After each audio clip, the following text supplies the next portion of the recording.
Lesson 5. Heaven in Your Hand. Nora Lofts. Introduction.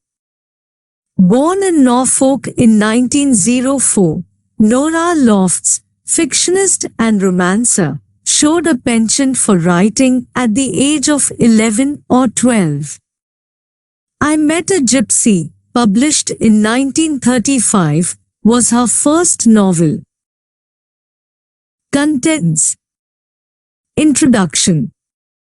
The present extract, Heaven in Your Hand, is taken from the title story by Nora Lofts. The title is significant and suggestive. It drives home the truth: heaven is something that you can hold in your hand.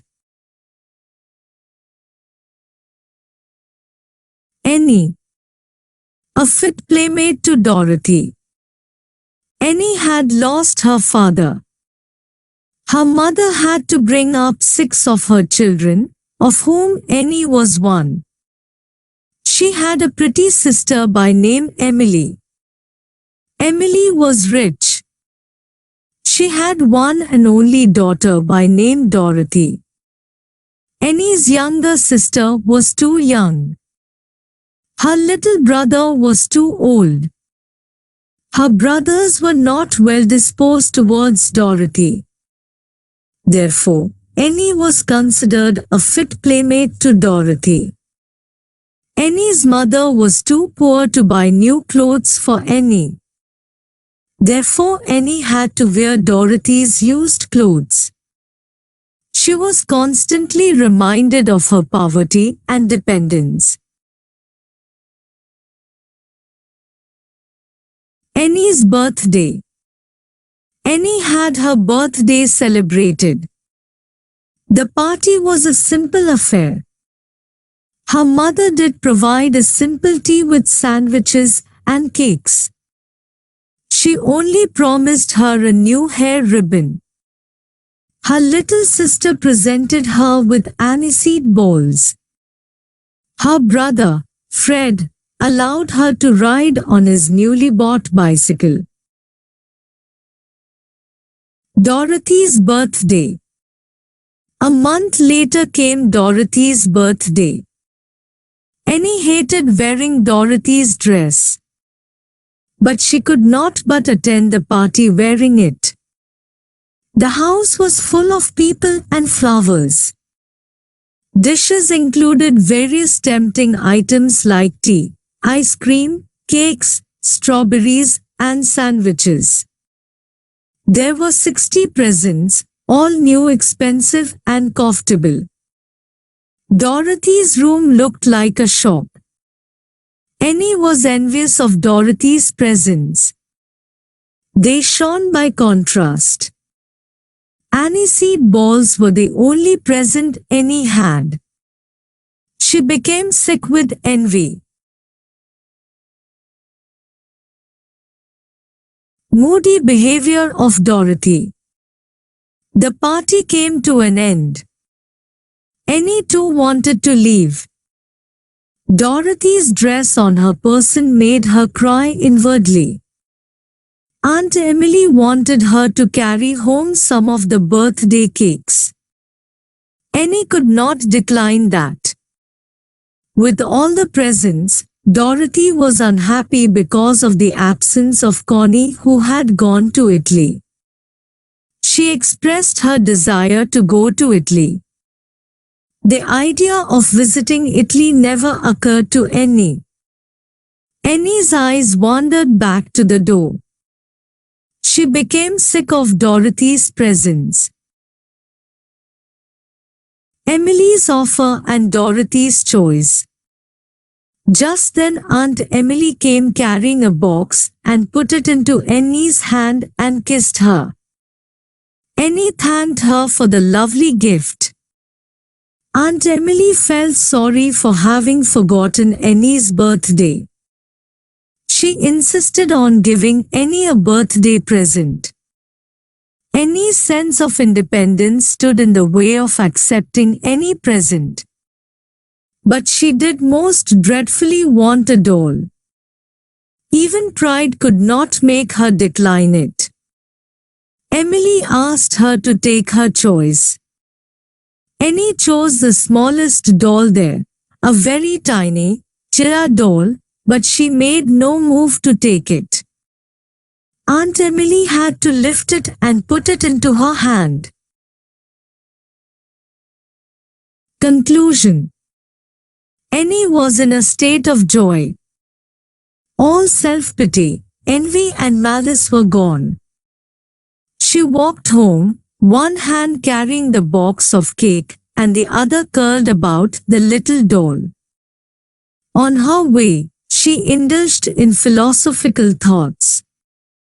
With all her presents, Dorothy was dissatisfied. She hungered for more and longed to go to Italy, but Annie was contented and happy. The tiny doll is the heaven which she has at her hand.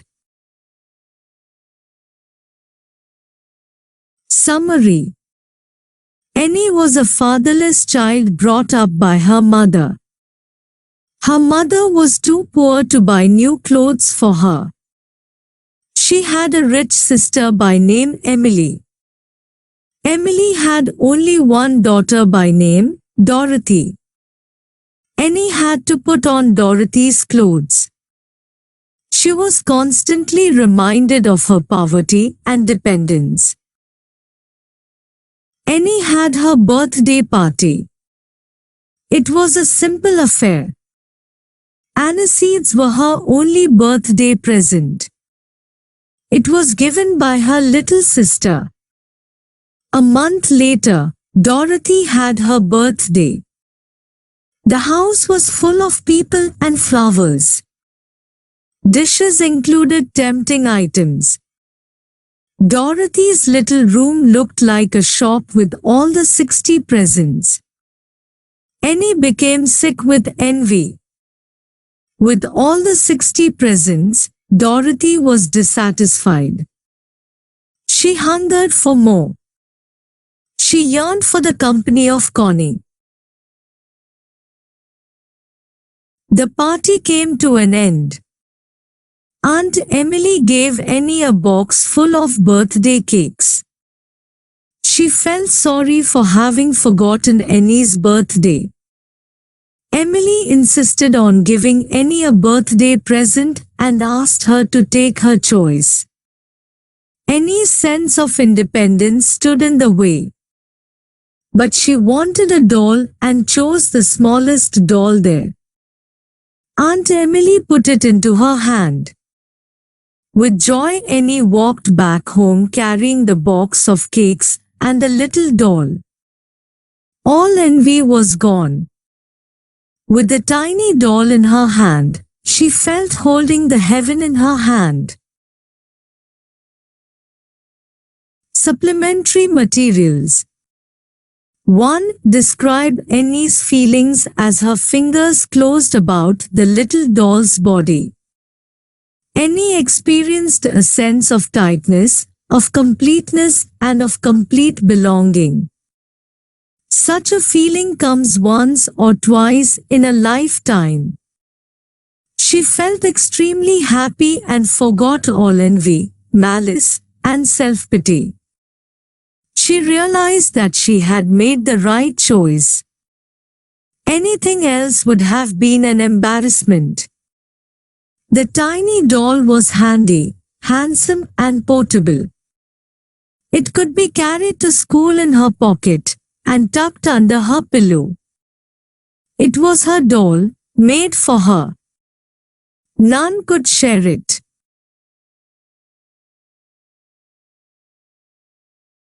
2. Explain the significance of the title Heaven in Your Hand. Heaven symbolizes contentment and happiness. With all her 60 presents, all new, expensive and comfortable, Dorothy was dissatisfied. She hungered for more. She had the company of Annie. Annie was with Dorothy. But Dorothy yearned for the company of Connie and longed to be with her in Italy. Therefore she was unhappy. On the other hand, Annie was contented with the little doll. Therefore, she was happy. The title means, you need not go in search of happiness. It comes from within. Heaven lies in your hand.